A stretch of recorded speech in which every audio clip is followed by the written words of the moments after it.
Hello everyone, कैसे हो आप सभी। आई होप सभी अच्छे होंगे। अभी है आईबीपीएस पीओ का 23 और 24 का पेपर है। तो काफी सारे एस्पिरेंट्स के अच्छे मार्क्स आ रहे हैं मॉक में, किसी के नहीं भी आ रहे हैं। लेकिन जिनके अच्छे मार्क्स आ रहे हैं ना, वो भी कुछ कुछ ऐसे मिस्टेक्स कर लेते हैं जिससे उनका पेपर बहुत खराब हो जाता है। मतलब छोटी छोटी चीजें होती हैं, वो मतलब हमें पता नहीं होती है, लेकिन वो पेपर में बहुत इफेक्ट डालती हैं। तो आज के वीडियो में मैं आपको डिटेल से वो सब चीजें बताऊंगी कि आपको इस टाइम पे क्या-क्या चीजें अवॉइड करनी है। और दूसरी एक सबसे इम्पोर्टेंट थिंग ये है कि हम ये सोचते हैं कि अभी 2 दिन की बात है, थोड़ा अच्छे से पढ़ाई कर लेते हैं और अपना पूरा फोकस उसी पे लगा देते हैं और अपनी जो हेल्थ इश्यूज हैं या फिर हेल्थ पे बिल्कुल भी ध्यान नहीं देते हैं। तो इस चीज को थोड़ा-सा अवॉइड करना और बहुत अच्छे से अपने आप का ध्यान रखना, क्योंकि मोस्ट इम्पोर्टेंट चीज़ है कि हम अपनी हेल्थ का कैसा ध्यान रखते हैं। क्योंकि अगर मान लो आपने इतनी मेहनत की, अच्छे मॉक में मार्क्स आ रहे हैं, पेपर की अच्छी प्रिपरेशन है और उस टाइम पे आप जाके बीमार हो जाते हो, तो पूरी मेहनत वेस्ट हो जाती है।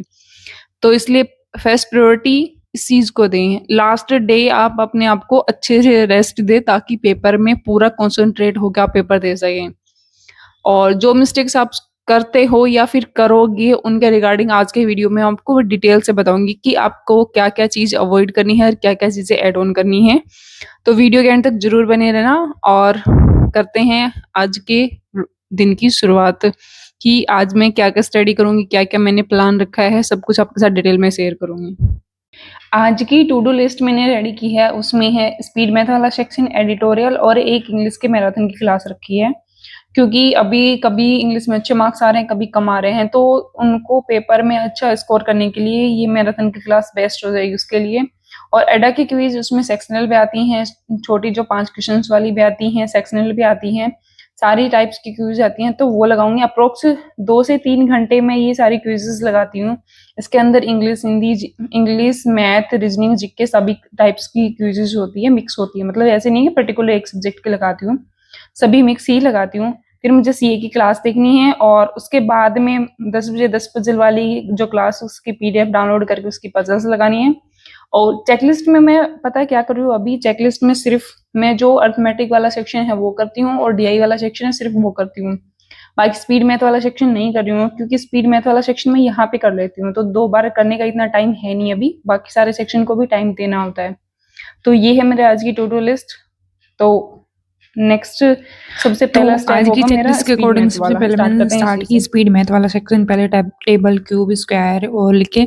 उसके बाद में स्पीड मैथ वाले क्वेश्चंस किए थे। मैं 50 क्वेश्चंस किए थे, जिसमें सिंप्लीफिकेशन सीरीज वाले क्वेश्चंस और मिसिंग सीरीज सारे क्वेश्चंस का मिक्सर का सेट था, वो कंप्लीट किया था।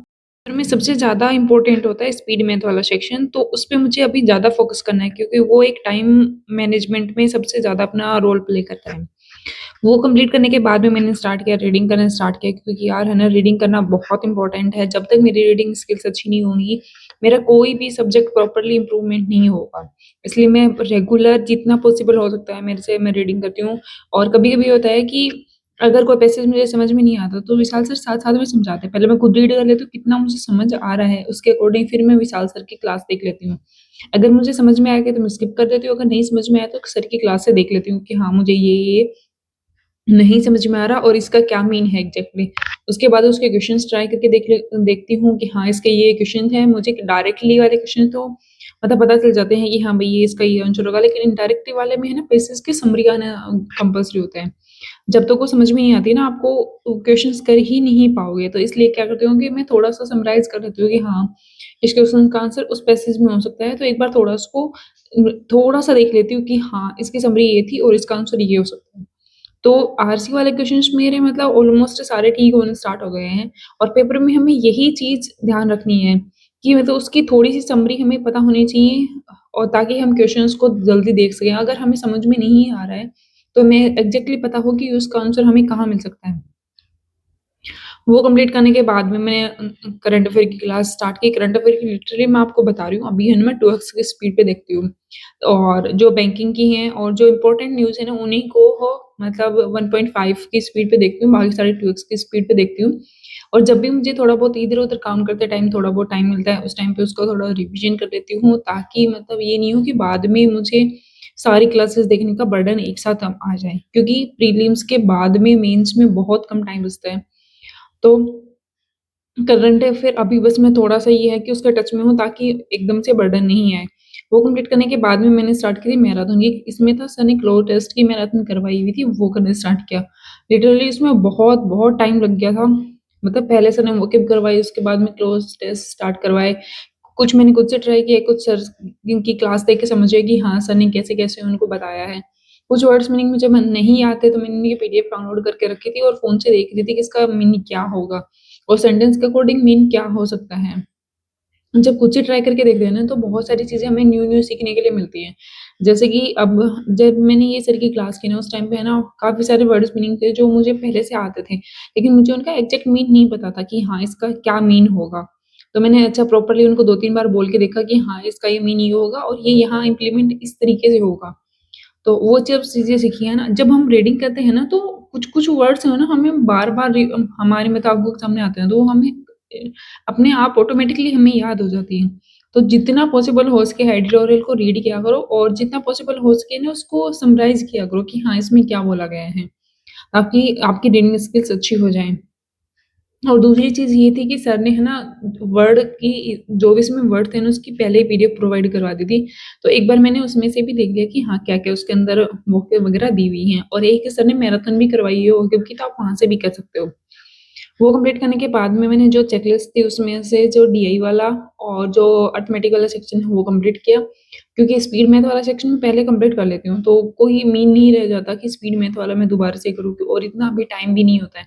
क्योंकि मुझे अभी जो भी मैराथन है, जो मैंने पहले कर ली, उनको भी रिविज़न करना है और जो नई है, उनको भी दोबारा से करना है। पॉसिबल होता है तो मैं साथ-साथ में करती हूँ, अगर नहीं पॉसिबल होता तो उसके बाद में मैं कंपल्सरी है कि मैं वो देखती ही देखती हूँ। और आज मुझे पता नहीं था, सुबह तो मैंने देखा था कि हाँ, मैराथन लगी हुई है, सर ने भी बताया था क्लास में, पुनीत सर ने कि मैराथन है क्लास की।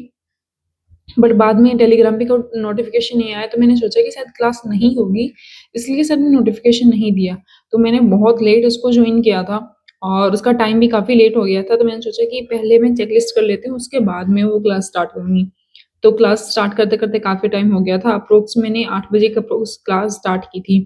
तो मैंने सोचा स्टार्टिंग से ही कर लेती हूँ, जितना पॉसिबल होगा अभी कर लूँगी, बाकी नेक्स्ट डे उसको प्रॉपर्ली कंप्लीट कर दूँगी। तो आज मैंने मतलब 8 बजे से 12 बजे तक इतने घंटे में की, तो मोस्टली कंप्लीट हो गई थी, बस थोड़ी बहुत बची हुई थी। मुझे ये था कि मैं सुबह उठ नहीं पाऊँगी, इसलिए मैंने लास्ट की मतलब आधे पौने घंटे की थी, वो स्किप कर दी थी। अब आप ये सोच रहे होगे वो थी 4 साढ़े 4 घंटे की, तो मुझे इतना टाइम कैसे लग गया? क्योंकि भई मैं है ना, पहले खुद से ट्राई करती हूँ, उसके बाद में सर का सॉल्यूशन देखती हूँ कि सर ने उसको कैसे बताया। अगर मुझे ज़्यादा टाइम लग रहा है और सर ने उसे मतलब बहुत ईज़ी वे में बताया, तो मैं एक बार दोबारा से उसको ट्राई करके देखती हूँ। इसलिए मुझे उसमें थोड़ा-सा ज़्यादा टाइम लग जाता है। और एक चीज़ और है, अगर आप मतलब ये सोच रहे हो कि अभी मेरे रीज़निंग में, मैथ में या इंग्लिश में किसी भी सब्जेक्ट में कम मार्क्स आ रहे हैं, तो मैं एक टॉपिक और ऐड ऑन कर देता हूँ या फिर कर देती हूँ कि मेरे मार्क्स इंक्रीज़ हो जाएँ। तो ये मिस्टेक बिल्कुल भी नहीं करनी है, अभी कोई भी नया टॉपिक ऐड ऑन नहीं करना है। अगर उस नया टॉपिक किया, आपका पूरा फ़ोकस उसी पे रहेगा और जो पुराने जो टॉपिक्स हैं, उनको आप मतलब टाइम नहीं दे पाओगे प्रॉपर्ली और उसमें आपकी स्पीड डिक्रीज़ हो जाएगी और उसमें मतलब जो फ़ोकस आपने लगाया था, वो भी कम हो जाएगा। इसलिए मोस्ट प्रोबेबिलिटी ये करो कि आप जो टॉपिक हमने पढ़े हैं, जो आपने किया है, उसी पे फ़ोकस करो, उसी को बार-बार रिविज़न करो, जो मैराथन देख लिया, उसी पे बार-बार कॉन्संट्रेट होके दोबारा से देखो। मल्टीपल टाइम पज़ल्स बनाते जाओ। जो इंग्लिश के रूल्स हैं, वो देखते रहो और जो भी आपने पढ़ा है, सिर्फ़ उसी का रिविज़न करते रहो। यही आपके लिए अभी मतलब बेस्ट है। 3 दिन में आपको कुछ भी नया नहीं करना है। तो ये था मेरा आज का दिन। वीडियो अच्छी लगी तो लाइक, कमेंट और शेयर ज़रूर करना। Thank you so much.